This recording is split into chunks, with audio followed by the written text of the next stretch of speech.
My three eyes.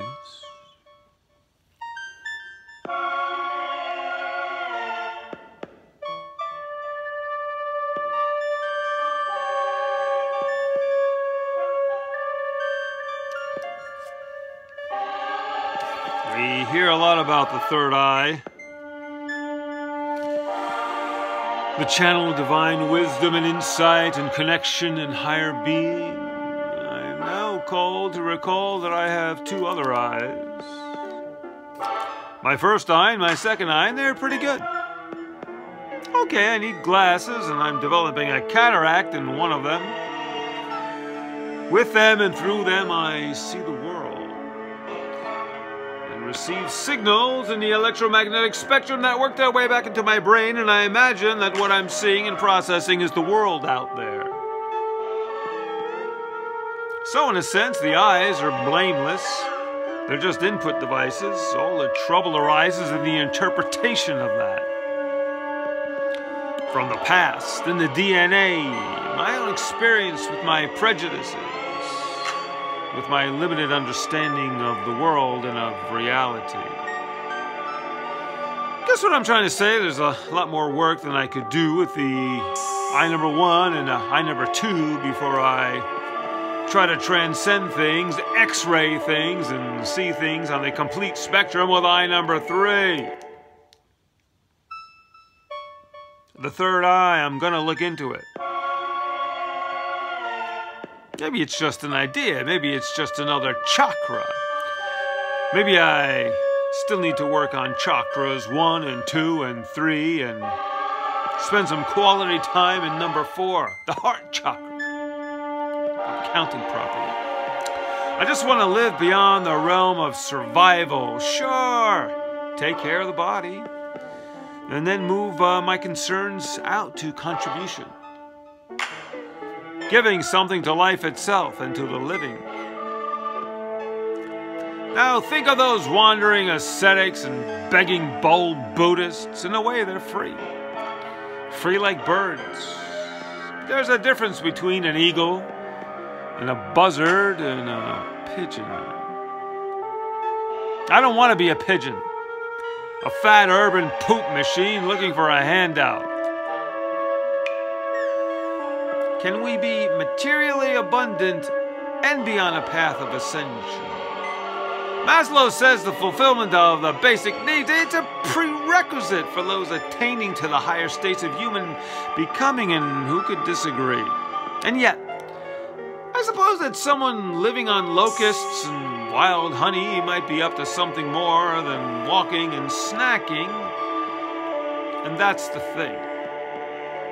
We can endure privations in the name of, you name it. And this is different than not having enough to eat. What about not having enough to see? 2 eyes open. 1 eye behind a deeply tinted windshield. The heavens always dark. The souls of others always obscured.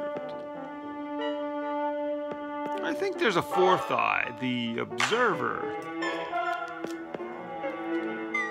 The observing self, self hovering above and to the right. The chatty, commenting self. The self who always has something to say. The self who always wonders, what's in it for me? That I. Always present. That I needs a good talking to and a little less listening to. Nothing wrong here.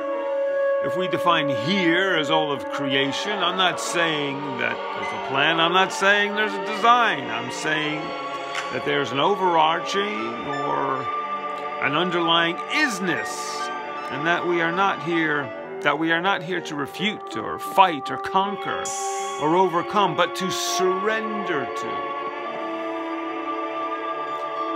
Before enlightenment, McDonald's. After enlightenment, every meal, a happy meal. I don't want to be more clever. I want to be more myself, my real self, my enlightened self. I have a job for my first two eyes. Is that a job for my third eye? Is that a job for my fourth eye? I like the artwork of Alex Gray. Plenty of eyes to go around. Is that a job for ayahuasca? Should I be concerned that my speech recognizing function recognizes ayahuasca? Okay, I feel better. I bet no one thinks of everyday consciousness as an altered state, but it really is. I mean, we're not seeing reality as it is, and we're acting as if we do. Okay, if the doors of perception were cleansed, we might just sit there like human lotuses in the thrall of realization.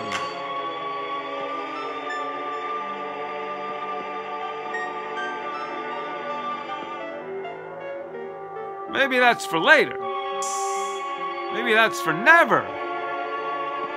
Maybe that's for going and tasting and coming back to the land of physics, which of course is the land of illusions, but you can do a lot of work there. I suppose there's a distinction you can make between work and realization. Before realization, work. After realization, work. But maybe a different kind of work. Work in the service of. Or the same old work without all the resentment. I don't know. I'm just a guy who has to write a piece every day. I don't know that much, but all eyes are upon me.